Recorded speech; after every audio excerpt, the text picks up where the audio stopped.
여러분 옛날에 이런 말 혹시 들어보셨어요? 우리 어른들 말 중에 제사에는 관심 없고 제밥에만 관심 있다. 이런 얘기 들어보셨습니까? 네. 뭐를 해도 반응이 없어요. 네.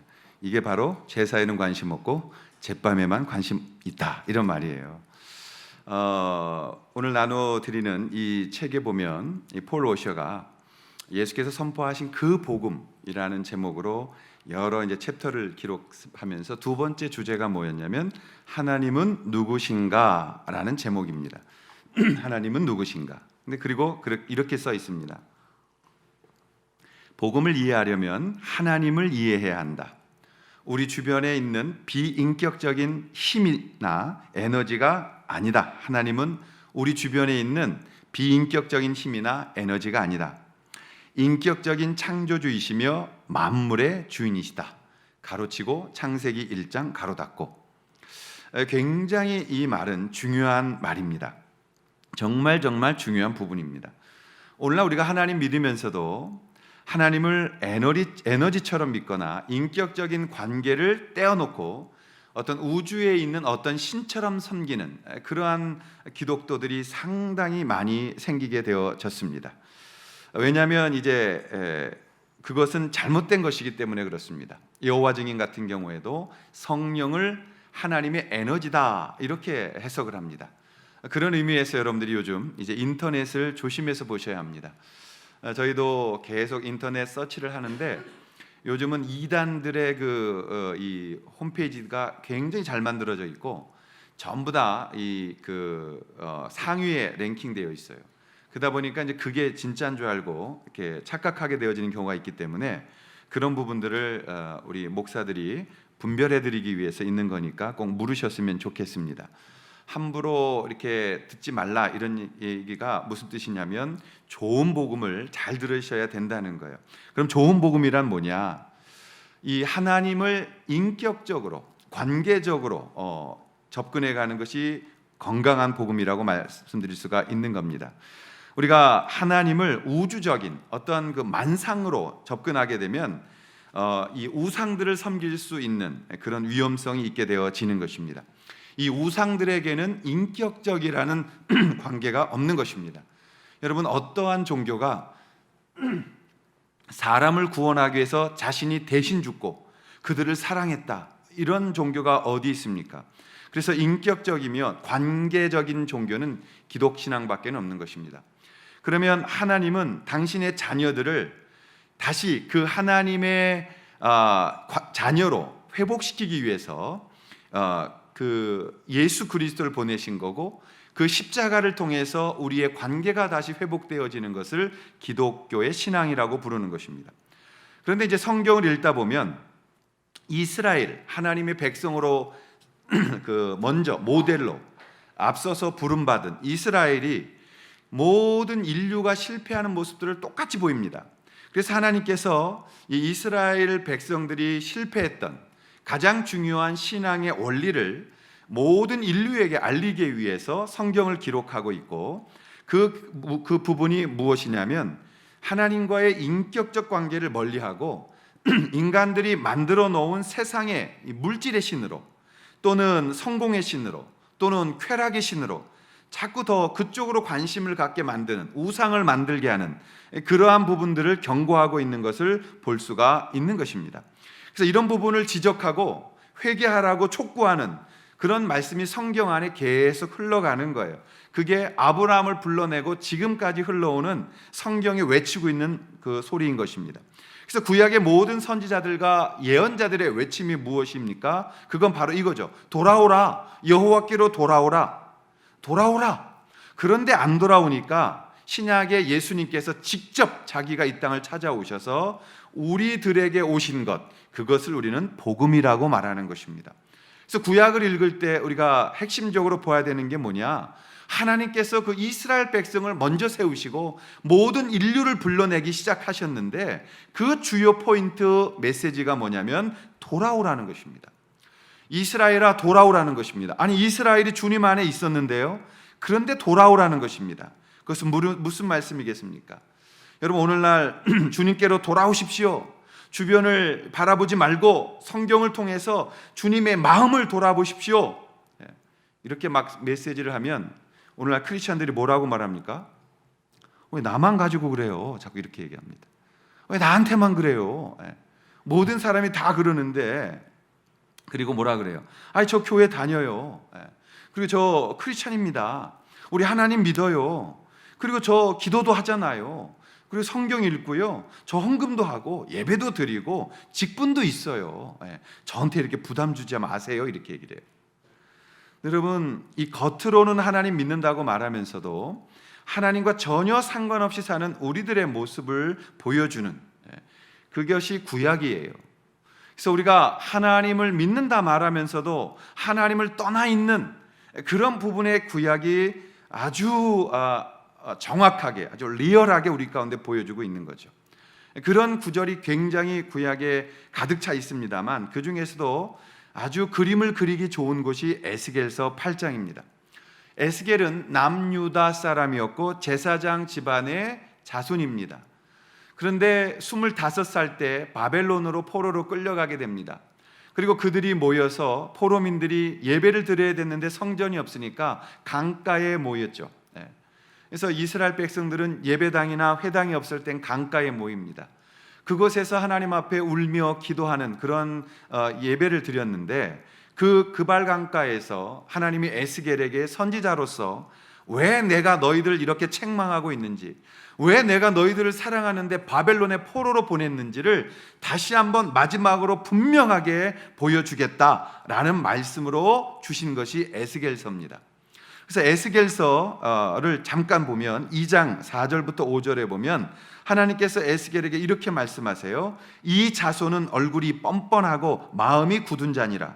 내가 너를 그들에게 보내노니 너는 그들에게 이르기를 주 여호와의 말씀이 이러하시다 하라. 그들은 패역한 족속이라. 그들이 듣든지 아니 듣든지 그들 가운데 선지자가 있음을 알지니라. 뭐라고요? 이스라엘 백성들은 얼굴이 뻔뻔하고 마음이 굳은 자들이라는 거예요. 내가 에스겔아 그들에게 너를 보내는 것이다 라고 말합니다. 하나님께서 이스라엘 백성들에게 화가 굉장히 많이 나셨어요. 왜요? 그들은 제사도 드렸고 그들은 하나님의 이름을 또 불렀고 그들은 여호와 안에 있다라고 말했는데 왜 하나님이 화가 나신 걸까요? 이스라엘이 하나님을 배반하고 버렸기 때문에 포로로 끌려가게 했다고 했는데 에스겔과 이스라엘 백성들은 이해가 안 됐어요. 우리가 언제 하나님 버렸습니까? 하나님 성전에서 예배드렸습니다. 우리 하나님 이름 불렀습니다. 하나님 믿고 있는데 우리가 언제 하나님을 버렸단 말입니까? 그 대답을 하고 있는 거예요. 그래서 에스겔서 3장 10절 11절에 보면 또 내게 이르시되 인자야 내가 너에게 이를 모든 말을 너는 마음으로 받으며 귀로 듣고 사로잡힌 너의 민족에게로 가서 그들이 듣든지 아니 듣든지 그들에게 고하여 이르기를 주 여호와의 말씀이 이러하시다 하라. 다시 똑같죠. 듣든지 아니 듣든지 마지막이야. 이제는 듣든지 아니 듣든지 에스겔 마지막 기회야. 하나님이 잔뜩 화가 나신 이유를 가서 설명하라는 것입니다. 그래서 7장에 다시 이렇게 나와요. 7장 5절부터 9절에 보면 주 여호와께서 이같이 이르시되 재앙이로다 비상한 재앙이로다 볼지어다 그것이 왔도다 끝이 왔도다 끝이 왔도다 끝이 너에게 왔도다 3번 반복하면 완벽한 것을 말하는 거예요. 지금처럼 타자 치는 게 아니고 굉장히 글을 쓰기가 힘들었기 때문에 반복한다는 건 굉장히 중요한 것이고요. 3번을 쓴 건 무한하다는 걸 말하는 거예요. 그러니까 하나님께서 끝이 났도다 끝이 왔도다 너에게 끝이 왔다 이젠 정말 끝이다요. 이 말 이후에는 심판이다 죽인다 이 말이에요. 강력한 심판의 메시지라고 이렇게 말합니다. 이 땅 주민아 정한 재앙이 내게 임하도다 때가 이르렀고 날이 가까웠으니 요란한 날이요 산에서 즐거이 부르는 날이 아니다. 이제 내가 속히 분을 너에게 쏟고 내 진노를 너에게 이루어서 내 행위대로 너를 심판하여 내 모든 가증한 일을 내게 보응하되 내가 너를 불쌍히 여기지 아니하며 긍휼히 여기지도 아니하고 내 행위대로 너를 벌하여 너의 가증한 일이 너희 중에 나타나게 하리니 나 여호와가 때리는 이임을 내가 알리라. 너의 가증한 일을 이제 그냥 내버려 두겠다는 겁니다. 안 숨겨주겠다. 너가 잘못했던 거 그동안 긍휼히 여겨줬는데 이제 행위대로 벌하겠다. 너의 가증한 일 너 그냥 내가 이젠 때리겠다라고 직설적으로 말씀한 겁니다. 안 지켜준다. 이젠 다 드러나게 한다. 이제는 심판이다 라는 선고를 하신 거예요. 그리고 에스겔이 못 믿으니까 에스겔을 강제로 붙드시고 예루살렘으로 가셔서 그들의 실상을 보여주는 게 에스겔서 8장입니다. 에스겔이 하나님 우리 그발 강가에서 기도하고 있잖아요. 하나님 날마다 우리 눈물 흘리면서 여호와를 부르짖고 있잖아요. 근데 우리가 도대체 뭐가 잘못됐다는 거예요 하나님? 이랬겠죠. 그래? 잘 보여줄게. 가자. 에스겔을 데리고 예루살렘으로 날아가세요. 그리고서 에스겔서 8장 7절부터 13절에 보면 첫 번째 보이시는 장면이 뭐냐? 성전 안으로 데려 들어갑니다. 성전 안에 데리고 들어가서 70명의 장로들이 모여있는 방을 보여줍니다. 에스겔 들어와. 그리고 그 방 안에 들어갔어요. 70명의 장로들이 모여 있어요. 그런데 그들이 모여서 뭔가 하고 있었어요. 에스겔이 말합니다. 저들이 성전 안에서 장로들이 기도하고 있잖아요. 하나님 눈 들어 똑바로 봐. 똑바로 봤더니 벽에 애굽의 신을 다 그려놨어요. 애굽에서 섬기는 우상들을 잔뜩 그려놨어요. 그리고 그것에 말합니다. 우리가 바벨론에서 포로로 풀려나는 길은 애굽에게 도움을 요청하는 거야. 빨리 애굽으로 가서 도와달라고 그래. 애굽에게 도와달라고 해. 그들은 모여서 기도한 것이 아니에요. 정치적 술수를 통해서 이 방법을 벗어나자고 하나님이 아닌 애굽의 신들을 그려놓고 빌고 있었다라고 성경이 말하고 있습니다. 잘 봤지? 다시 가자. 그리고 또 한 곳으로 에스겔을 데리고 가십니다. 8장 14절과 15절에 보시면 그가 또 나를 데리고 여호와의 전으로 들어가는 북문에 이르시기로 보니 거기에 여인들이 앉아 단무스를 위하여 애곡하더라. 그가 또 내게 이르시되 인자야 내가 그것을 보았느냐? 너는 이보다 더 큰 가증한 일을 보리라.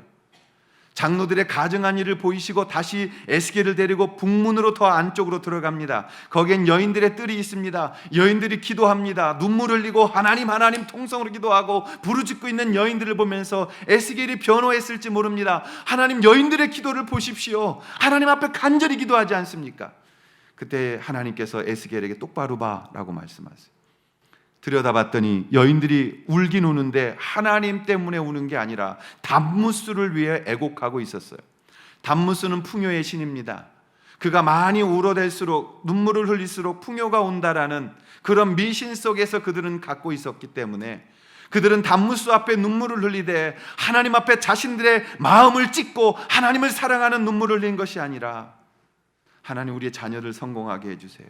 우리의 대학 가게 해주세요. 남편 사업 잘 되게 해주세요. 우리 남편 기죽지 않게 해주세요. 내 남편 우리 아이들. 여인들은 단무스를 위해 기도하고 있었던 거예요.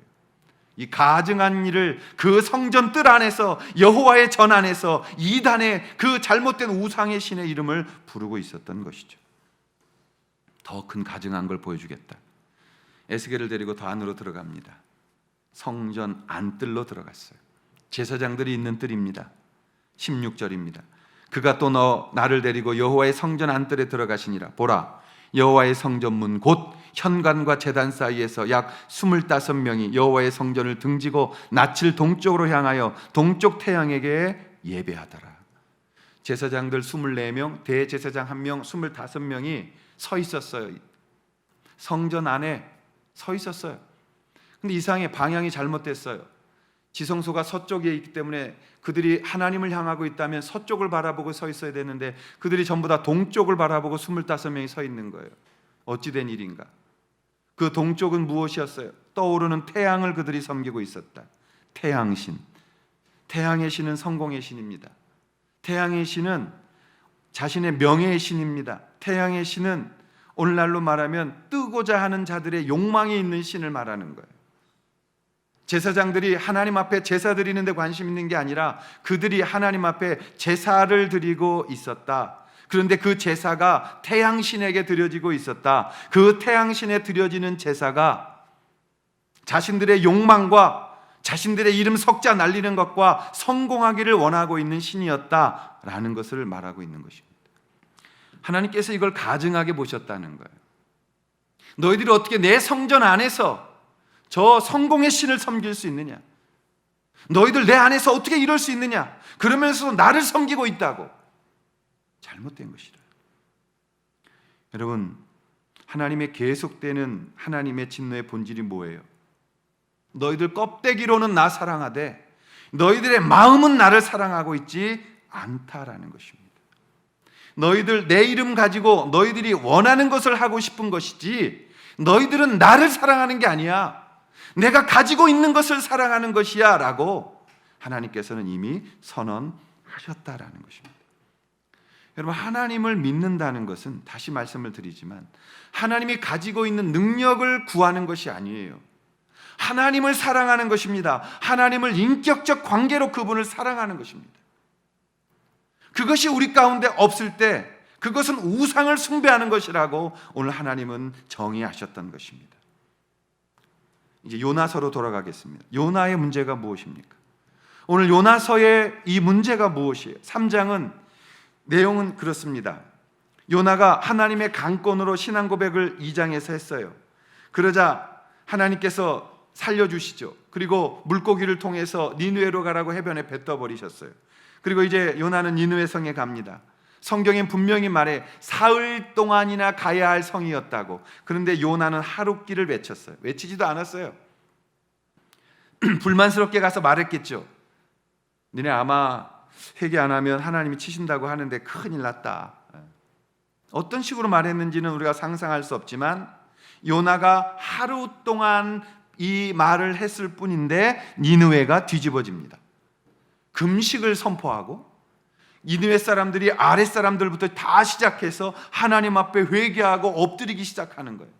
그러더니 그 불길이 왕 쪽에 알려지게 되고 왕은 더 한술 더 떠서 왕복을 벗어놓고 그가 하나님 앞에 사람이나 짐승이나 소떼나 양떼나 아무것도 먹지 말고 다 부르짖어 악한 길과 손으로 행한 강포에서 떠나야 된다라고 금식하면서 그들이 회개하는 운동이 일어난 것입니다. 놀라운 일이죠. 그러자 요나서 3장 9절과 10절에 이런 결과가 났어요. 우리 한번 같이 읽겠습니다. 시작.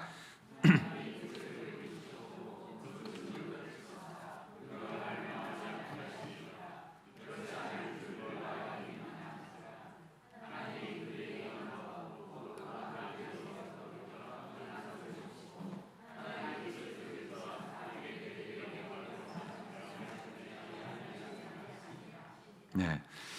여러분, 요나서가 여기서 끝나야 되는 거예요. 그렇죠? 요나가 가서 외쳤더니 60만이 회개하고 전부 그들이 하나님 앞에 돌아옴으로 하나님께서 진노를 내리지 않았고 재앙이 없이 끝났어요. 여기서 딱 끝나야죠. 요나서는 여기서 끝이 났어야 정말 아름다운 내용인데, 그러면 이제 선교 시간마다 우리가 학교에서 공부할 때마다 요나의 부흥 이야기가 제일 먼저 가르쳐졌을 거예요. 가서 그냥 대충 하루길 외쳤는데도 60만이 회개했더라. 여러분 전 세계로 가셔서 복음 전해야 합니다. 이렇게 메시지가 나갔겠죠. 근데 여러분, 요나서는 4장 1절이 굉장히 중요해요. 자, 4장 1절 한번 보시면 뭐라고 되어 있어요? 요나가 매우 싫어하고 성내며 라고 되어 있어요. 이어지지가 않아요. 왜? 요나가 매우 싫어했다. 한국말로 번역하면 겁나게 싫어했다. 정말 싫어했다. 왜? 니느웨가 이렇게 되면 안 되는 거였어요. 요나가 볼 땐 이건 아닌 거예요. 여러분, 그렇습니다. 요나서의 목적은, 기록 목적은 여기서부터 시작되는 것입니다. 요나의 이 모습이 요나서의 주제예요. 하나님께서 온 인류와 그리고 우리 모두에게 분명하게 말씀하시고자 하는 메시지가 바로 여기에 있는 것입니다. 하나님은 요나를 사랑하셨어요. 그리고 요나가 하나님의 백성임이 분명했어요. 그래서 요나를 통하여 하나님의 일을 하기를 원하셨어요. 그런데 요나가 가장 중요한 것을 놓치고 있었어요. 그게 무엇이었냐라는 것입니다. 오늘은 요 하나만 여러분에게 나누려고 합니다. 그것이 뭐냐면 하나님의 마음을 정확하게 이해하는 순종이 필요하다는 것입니다. 여러분, 이거를 좀 잘 기억하셨으면 좋겠습니다. 하나님의 마음을 정확하게 이해하는 순종. 그럼 정확하게 이해하지 못하는 순종도 있는가? 그럴 수도 있다는 것입니다. 다시 1절과 2절 말씀인데요. 우리가 같이 한 번 더 읽겠습니다. 시작.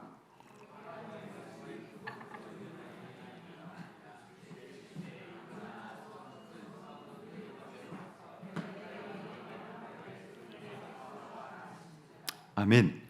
여러분 3장의 시작은 2장 10절에서 시작하는 거죠. 하나님께서 물고기에게 말씀하시는 장면으로 시작합니다. 이건 뭐예요? 요나야, 나 물고기를 통해서도 니느웨 회개시킬 수 있어, 이런 거예요. 선지자를 통해서 당나귀에게 말씀하게 하셨던 것처럼 하나님 급하시면 돌을 들어서도 복음 전하게 하실 수 있다는 것입니다.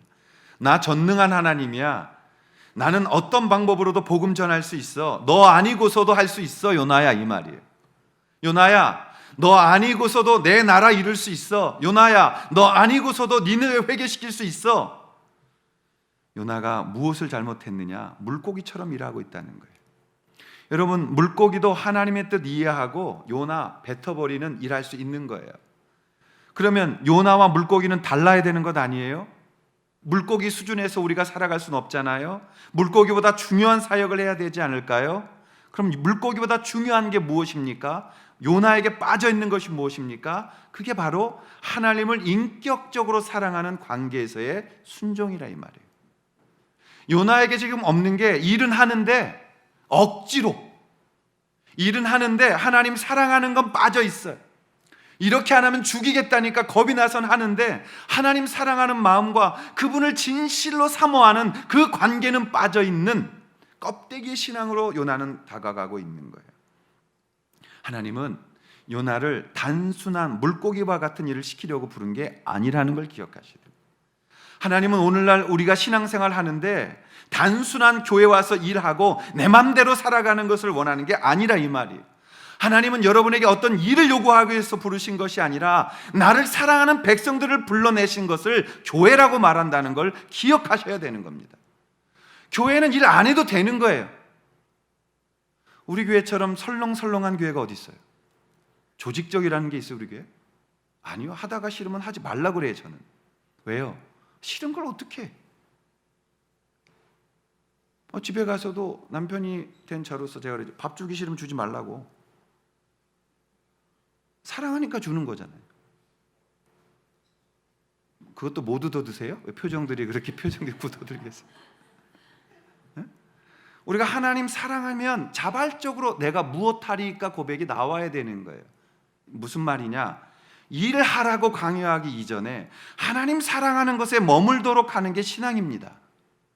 우리는 일 중독자들 같이 조직을 짜고 무엇을 해서 으쌰으쌰해서 이 교회가 유명해지고 말씀이 좋고 어떻다. 여러분, 그래서 성도들이 주변에 우리 교회로 몰려오면 그게 부흥인가요? 정말 죄송한데 저는 그거 안 하려고 가정교회 시작한 거예요. 사람들이 그렇게 몰려오면 주변 교회는 어떻게 되는 거예요? 가뜩이나 이 교회 떠나고 싶었는데 잘 됐네, 저쪽 교회 좋다니 글로 다 몰려가자. 그거 안 하려고 가정교회 하는 거라고요. 하나님이 우리에게 원하시는 건 숫자가 아니라 육신만이 중요한 게 아니에요. 물고기를 통해서도 하나님이 일하실 수 있어요. 요나야, 너를 지금 내가 바라보고 너 때문에 이걸 하고 있는 거라고 주님이 그거 말씀하는 거예요. 사랑하신 여러분, 오늘 교회는 단순하게 모여서 어떤 일을 하고자 모르는 그런 봉사단체가 아닙니다. 여기는 YMCA가 아니에요.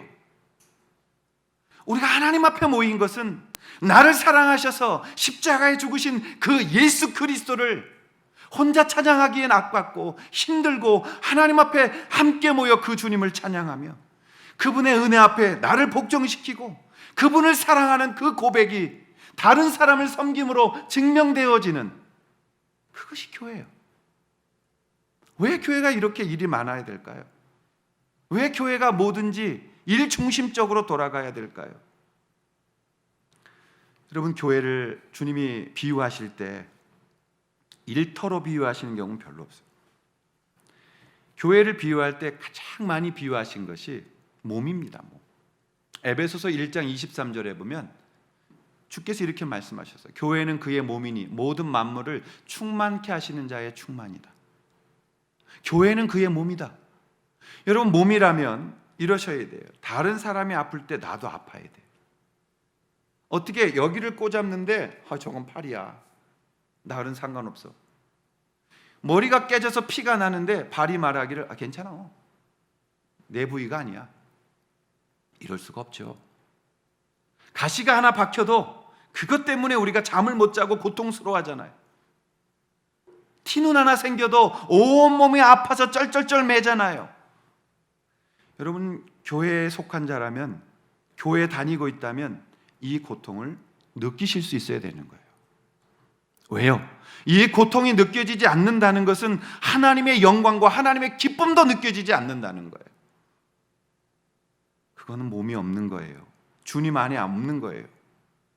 우리가 이 부분을 다시 한번 돌아볼 필요가 있는 것입니다. 하나님의 마음 없고, 하나님의 느낌 없고, 하나님의 눈물 없고, 하나님의 기쁨 없는데 나는 교인이다. 그건 요나와 같은 것이에요. 요나가 빠뜨린 게 뭐예요? 하나님이 저 60만을 바라보시면서 애절히 복음 전하기를 원하시는데 누구를 보낼까? 내 사랑하는 자를 보내고 싶은데 사랑하는 사람이 없어요. 전부 다 나의 이름을 빌려다가 기적은 바라면서 나를 사랑하는 자가 없어요.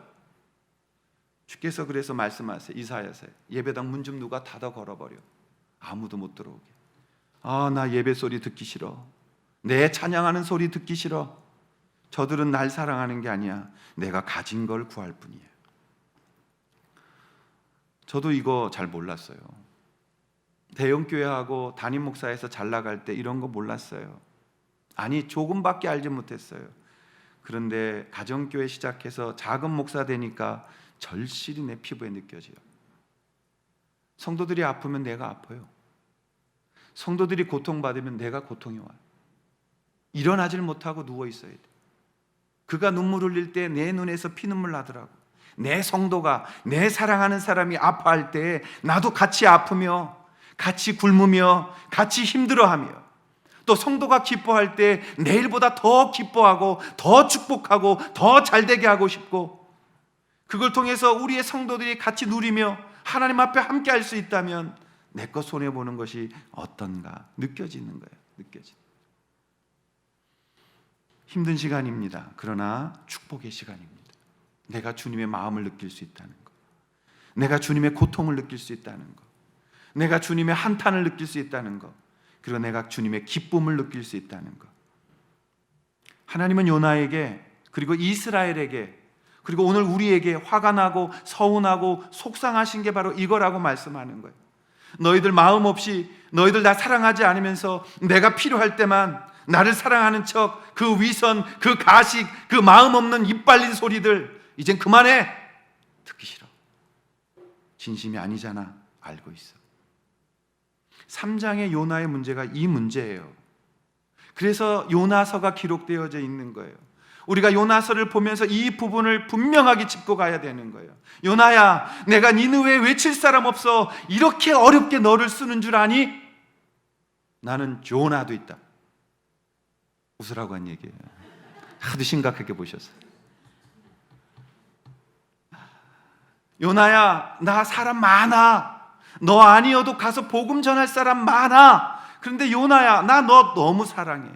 그래서 나 너하고 일하고 싶어. 근데 너 왜 내 심장은 빼놓고 껍데기만 일하니? 내 마음 어디 갔고 그렇게 너 싼 사람처럼 그렇게 일하니? 그게 주님 서운한 거예요.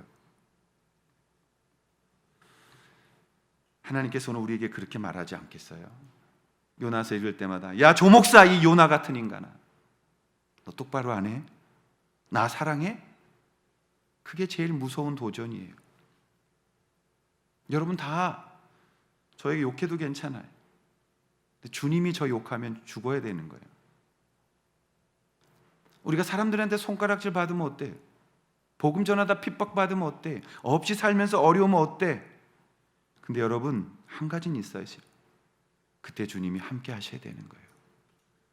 그래서 다윗은 이 블레셋 앞에서, 아비멜렉 앞에서 미친 척 침 흘렸어도 정말 자존심 상하고 자기 것 다 내려놓고 그 적군 앞에서 그 멋지게 돌멩이 던져서 그 골리앗 때려 죽였던 그 블레셋 땅 그 가드 그 앞에서 그가 침 흘리고 미치는 척하고 도망쳤지만 아둘람 골짜기에서 첫 번째 고백할 수 있었던 게 그 말 아니에요?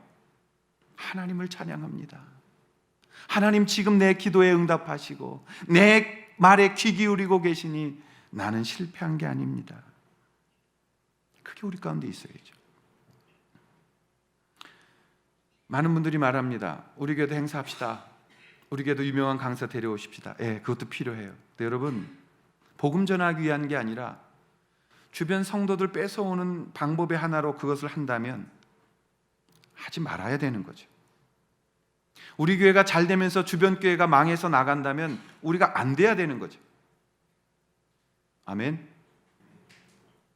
우리가 없어져서 한국교회가 살아난다면 우리가 없어져야 되는 거죠. 내 이름이 생명책에서 없어져서 우리 민족이 구원받는다면 우리도 모세처럼 그런 고백할 수 있어야 되는 거죠. 주여, 내 이름을 생명책에 지우시더라도 이 백성을 구원해달라고. 그게 정상이죠. 어떻게 우리 잘 되게 해달라고. 주변 망하든 말든 우리만 잘 되면 그게 부흥이에요? 아니요. 그건 아버지의 마음을 찢어놓는 거예요. 이런 일들이 주님의 일이고 이런 일들 열심히 한다고 착한 것처럼, 주님과 친한 것처럼 착각하지 마십시오. 주님은 그 일에 환멸을 느끼고 계시는 겁니다. 정말 죄송한데요, 우리가 좀 교회를 설렁설렁 좀 다녀보자고. 여러분이 원할 때 와서 기도하시고, 여러분들이 하나님 앞에 맡겨진 일, 주님의 그 사랑이 먼저여서 너무너무 귀하게 하고 싶어서, 너무너무 이 일에 내가 사명 갖고 하고 싶어서. 여러분, 이 책 어떻게 대하실지 모르지만 이건 우리 그 장로님의 한 달에 모든 인컴을 여기 쏟아붓는 거예요.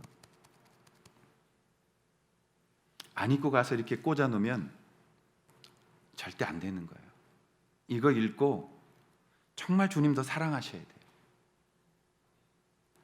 모든 걸 드린 거예요. 향유 옥합 드리듯이 깨트리는 거예요. 여러분, 주님이 그걸 지금 요나에게 기대하고 있는 거라고. 요나가 활동했던 시대는 북이스라엘 시대예요. 여로보암 왕이 있던 시대. 얼마나 타락했어요. 하나님 성전에서 거기에다 우상들을 들여다놨다 그랬어요. 하나님 그거 보시면서 지금 요나 부르시고 요나의 모습을 보여주시면서 너희들 상태가 이런 거야 라고 말씀하고 있는 거예요. 여러분, 다른 사람의 유익이나 이 땅에서 하나님의 나라가 진척되는 것보다 아직도 자기 문제가 더 크게 보인다고 생각한다면 그것이 요나입니다. 좋은 말이니까 한 번 더. 제가 써놓고도 뿌듯해서 한 번 더. 다른 사람의 유익이나 이 땅에서 하나님의 나라가 확장되는 것보다 아직도 자기 문제가 더 크다고 생각하는 것은 아직 우리가 요나이기 때문이라고요. 하나님의 마음을 정확하게 이해하는 게 필요합니다. 근데 저는 그 마음이 언제 왔냐면 정말 여기에 와서 가난해지고 알게 됐어요. 정말 저의 경우는 그렇습니다. 가난해지니까, 돈이 없어지니까 취미도 없어지더라고요. 취미했던 것들 다 접어요. 돈이 없으니까 친구도 없어져. 돈이 없으니까 할 것도 없어지고, 돈이 없어지니까 살 것도 없어져. 사고 싶은 마음도 없어져. 취미였던 홈쇼핑도 끊었어. 웃으라고 한 거예요. 여러분이 다 없어지더라고요. 근데 놀랍게요, 그 속에 주님 앞에 나와서 엎드리고 주님 앞에 더 깊이 가니까 그 모든 것들이 주었던 것보다 비교할 수 없는 평강과 은혜가 흐르기 시작하더라, 이 말이에요. 그게 신앙이에요. 이제는 바울이 고백했던 것처럼 내가 부요함에도 처하고 가난함에도 처할지 모르나, 그러나 어떤 상황 속에서도 내게 능력 주시는 자 안에서 나는 모든 것을 다 감당할 수 있습니다라는 고백을 하게 되더라고요. 이젠 하나님 돈 주실 때가 된 거예요. 아멘. 뭐야 이 분위기 왜 아멘 안 하세요? 주셔야 일하지. 그래서 주셔도 감사, 없어도 할 수 있고, 우리가 어떤 상황에서도 주님 사랑하는 그 마음이 변하지 않는다면 하나님은 이제 일하기 시작하신다라는 것입니다. 없어지니까, 걸치고 있던 갑옷들 다 벗어놓으니까 내 피부가 하나님의 숨결을 느끼고, 내 귀에 주의 음성이 들리고, 내 마음속에 평안이 임하는 것들을 체험하게 되어지는 거예요. 여러분, 제가 성경에서 구약을 이렇게 보면 요나가 구약에 등장하는 탕자의 비유라면 신약에서의 탕자의 비유는 누가복음 15장에 나오잖아요. 누가복음 15장 탕자의 비유 사건 잘 아실 겁니다. 교회 다니신 분들은 수십 번 들었을 거예요. 어느 집에 두 아들이 있었는데 둘째가 아주 노는 거 좋아해서 아버지도 죽기도 전에 재산 달라고 그래가지고 자기 분깃 10분의 1 가지고 저 먼 데 가서 허랑방탕하게 놀았다. 성경이 그대로 얘기해요. 창기들과 놀아놨다는 거예요. 고상하게 논 게 아니라 가서 그냥 진탕 놀았다는 거예요. 그런 죄인이 어디 있어요? 그러니까 돈 다 허비 금방 하고 할 일이 없으니까 남의 집 돼지 쳤다는 거예요. 돼지 치다가 배고프니까 돼지가 먹는 쥐염 열매 먹다가 아버지 집이 생각났어요. 내 아버지 집은 먹을 게 엄청 많은데, 내 아버지 집에 가면 그래도 하인들도 이거보다는 잘 사는데 아빠 집에 갈까? 보고 싶다. 갑자기 근데 자기가 한 일이 생각나. 마저 죽을 짓을 했죠. 안 될 거야, 안 될 거야. 그리고 또 며칠을 돼지랑 살아요. 온몸에 돼지똥 묻고 배고프고, 죽더라도 아빠 집에 가 죽자. 집으로 돌아와요. 근데 아빠가 먼 곳을 쳐다보면 매일 나가서 작은 아들 기다려요. 상거가 먼데 저기 오는 게 아들이야. 아빠가 맨발로 쫓아가서 돼지똥 묻은 그 아들 들어 안습니다. 여러분, 돼지는 이스라엘 민족에겐 취급하지 않는 짐승이에요.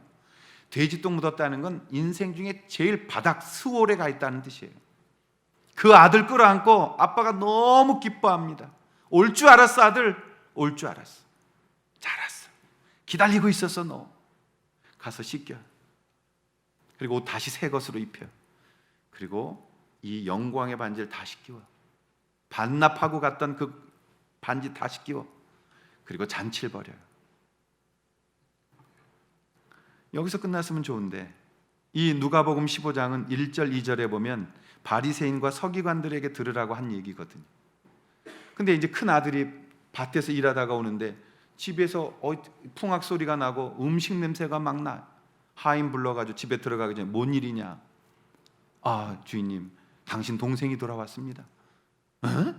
이놈의 자식, 죽었어 너 오늘.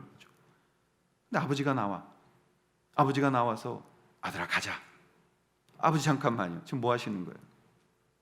둘째 왔다면서요. 하고 방언이 나왔겠죠. 꼬부랑 다다다다다 블라블라블라. 그 죽일 놈 당장 때려잡으세요. 반쯤 죽이세요. 그럼 내가 용서할게. 근데 아버지 지금 뭐 하는 거예요? 내가 왔을 땐 아버지 밥 한 번 제대로 주셨어요? 아버지 내가 염소 새끼 한 마리라도 잡아먹은 적 있어요? 난 죽도록 일하고 난 아버지의 재산 늘리고 아버지를 열심히 했는데 나를 위해서는 한 번도 그런 거 안 하더니 저놈이 왔다고 이렇게 하시는 게 어디 있어요? 정말 이러시면 안 되는 거죠. 아버지 이건 아니죠. 최소한 나를 보고서라도 이렇게 하시면 안 되죠. 죄를 잡아셔야죠. 아버지가 이렇게 말합니다. 얘야, 너는 늘 나랑 같이 있었잖아. 근데 왜 안 먹었어? 내게 다 너의 것인데 왜 안 누렸어? 너 나하고 있으면서 왜 내가 가지고 있는 것들을 누리지 않고 그렇게 머슴처럼 살았어? 네 아들아, 쟤는 말이야 죽었다 돌아온 거야. 나 쟤 때문에 잠도 안 왔고 너무 가슴 아팠고 고통스러웠는데 너 그건 전혀 알지 못하더라. 제가 이제 돌아왔으니 들어가서 같이 기뻐하자. 아들이 안 들어가요. 그게 요나예요. 그리고 오늘의 우리의 모습인 겁니다. 오늘 이 누가복음 15장의 탕자의 비유는 바리새인과 서기관들에게 하셨던 말씀이에요. 이방인들이 들어오니까 열받아가지고 저것들이 어떻게 복음 듣냐고. 저 사람만도 못한, 짐승만도 못한 저들이 어떻게 이걸 듣냐고. 오지 못하게 하라고. 그때 비유로 예수께서 말씀하신 거예요. 여러분, 우리 교회가 가야 될 길은 분명한 거예요. 우리들은 큰 숫자를 누리고 예배당을 화려하게 짓고 건물 중심으로 안 가려고 노력했어요. 이곳에 오게 됐어요. 아직은 우리가 이 건물비를 감당하기가 부담스러운 건 사실이에요. 그렇다고 해서 여기서 어떻게 나갈 수 있는 아직 그런 방법은 뾰족하게 없어요. 아니, 뒤로 물러설 것이 아니라 좀 더 앞으로 나아가서 전도하고 죽어있는 자들을 살려내고 하나님이 쓰실 장소로 만들어주시는 것을 우리가 기대하고 나아가야 되는 것입니다. 이제 뒤돌아보지 말고 하나님의 마음을 붙드십시오. 여러분, 우리가 더 사랑하고 정말 주님의 주신 그 목적이 무엇인지를 이해하고 하나님이 기뻐하시는 사람으로서 우리가 하나님 앞에 나아갈 때에만 우리의 고백은 요나와 같은 고백이 되지 않는다는 것을 가르치는 겁니다. 우리가 성경을 읽는데 자기에게는 찔림이 없고 이거 다 저 사람이 들어야 돼, 이러면 요나예요. 설교 들을 때 막 야단치는 설교를 목사가 해.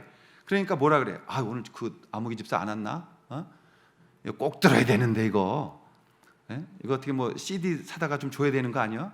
이러면 요나인 거예요. 이 복음은 자기를 돌아보는 것으로부터 시작합니다. 이 복음은 하나님과의 관계로부터 시작되어지는 것이에요. 우리가 건강하게 말씀대로 살고 말씀을 건강하게 들으면 여러분 가정에서, 여러분의 삶의 터에서, 여러분의 직장, 여러분의 삶의 언저리에서 이 하나님의 성령의 권세가 여러분에게 생기게 되어져 있는 거예요. 근데 그게 없다는 것은 우리가 여전히 아직도 요나와 같이 살아가고 있다는 거예요. 여러분, 주님께서 우리에게는 이렇게 말씀하셨어요. 너희가 무엇을 하든지 그 열매로 너희를 알게 될 것이다. 사랑하시는 여러분, 교회 나오는 게 열매가 아니잖아요. 봉사하고 있는 게 열매가 아니잖아요. 무슨 일을 하고 있는 게 열매가 아니잖아요. 그 일을 통해서 내가 어떤 사람으로 주님을 닮아가고 있느냐가 열매가 돼야 되잖아요. 근데 왜 이렇게 쫀쫀하세요? 왜 이렇게 이해 못하세요? 왜 이렇게 남의 얘기를 안 들으세요? 왜 이렇게 혼자만의 생각에 사로잡혀 계세요? 요나처럼. 그게 요나서의 기록 목적입니다. 우리 교인 130명 정도 되는 교인들 각자의 소리 다 듣습니다. 중보합니다. 기도합니다. 한 가지밖에 없어요. 주님, 우리 성도님들이 부자 아니어도 괜찮고 우리 성도들이 뛰어나지 않아도 괜찮고, 그러나 주님, 우리 교회 성도들이 함께 기도하고 함께 나눌 수 있고 함께 서로를 사랑할 수 있다면 하나님이 일하시는 것이지 우리가 무엇인가를 만들어내는 것은 아니라는 것입니다. 나무가 흔든다고 열매 맺는 거 봤어요? 사과나무가 매일 아침부터 아령 들어서 연습해서 사과 맺어요? 포도나무가 매일 아침마다 껑충껑충 뿌리 뽑혀가지고 올라갔다 내려갔다 운동하니까 포도 열매 맺히나요? 아니요. 하나님 앞에 사랑하고 하나님 앞에 순종하고 그 마음에 뜨거운 걸 갖고 있는 자들에게 하나님은 열매를 맺게 하시는 거예요. 그것이 우리의 주님 앞에 올려드릴 봉헌물이 되어지는 것입니다. 사랑하시는 우리 만샘 여러분, 교회의 주인이신 주님의 마음을 가지십시다. 그리고 사랑하십시다. 그리고 더 정말 뜨겁게 서로의 아픔들을 끌어안고 서로의 약점들을 끌어안고 서로의 고통들을 치유하며 하나님 앞에 서갈 때 하나님 우리에게 주신 이 비전은 꿈으로서 끝나지 아니하고 현실로서 드러나게 될 줄로 믿습니다. 성령의 열매는 갈라디아서 5장 22절과 23절에 보면 이렇게 맺혀진다고 고백하고 있습니다. 우리 한번 같이 읽고 마치겠습니다. 시작. 오직 성령의 열매는 자비와 양선과 충선과 온유와 절제니. 아멘. 여러분 안에 이러한 하나님의 거룩한 성품의 열매가 여러분의 삶 가운데 맺혀지면서 여러분에게 성령의 권세를 주시고 그 권세로 이 땅을 다스리고 정복해가는 그런 복된 귀한 성도들의 삶이 되시기를, 그리고 그 주님의 사랑을 깊이 날마다 느껴가시기를 예수님의 이름으로 축원합니다.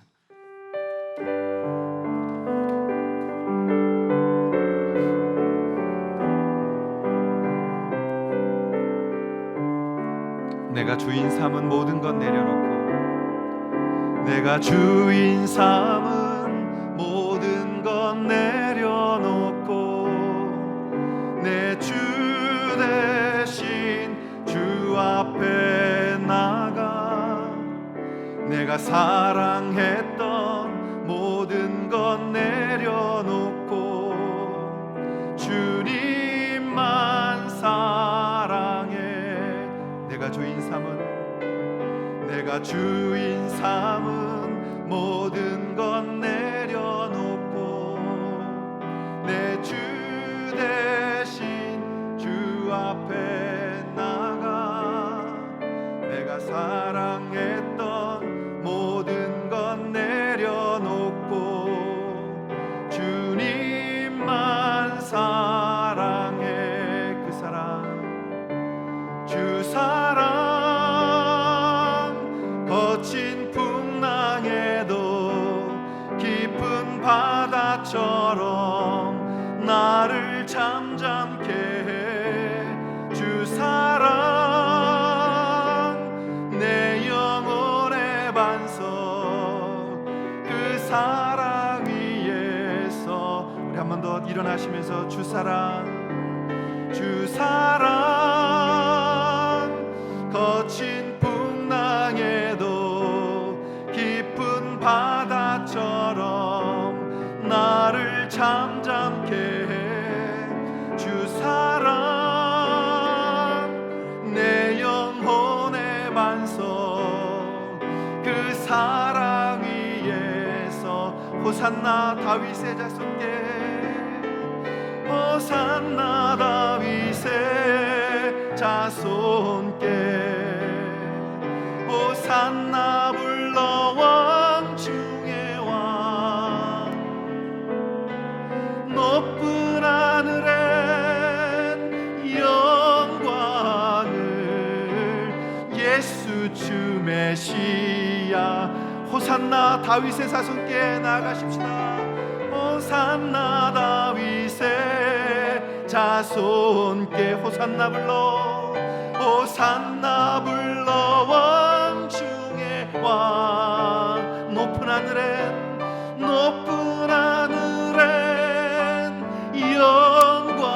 영광을 예수 주 메시아.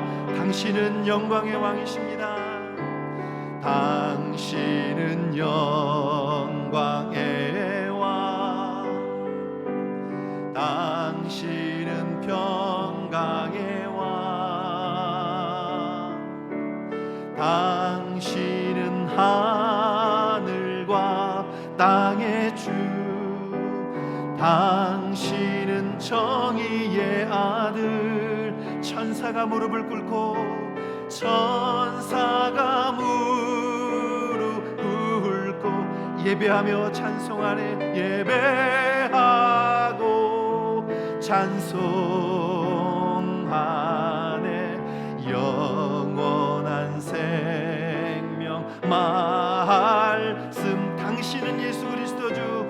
우리 주님의 이름을 부르며 함께 두 손 높게 들고 함께 고백하십시다. 호산나 다윗의 자손께, 산나 다윗의 자손께, 호산나 호산나 불러 왕 중의 왕. 높은 하늘엔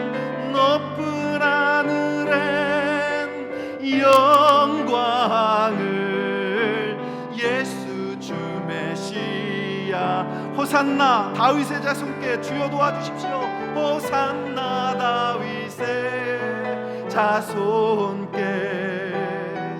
호산나 불러 왕 중의 왕. 높은 하늘에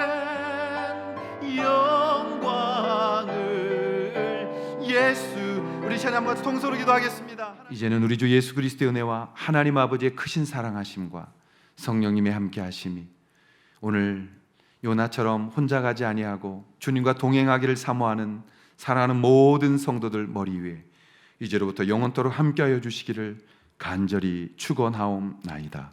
아멘.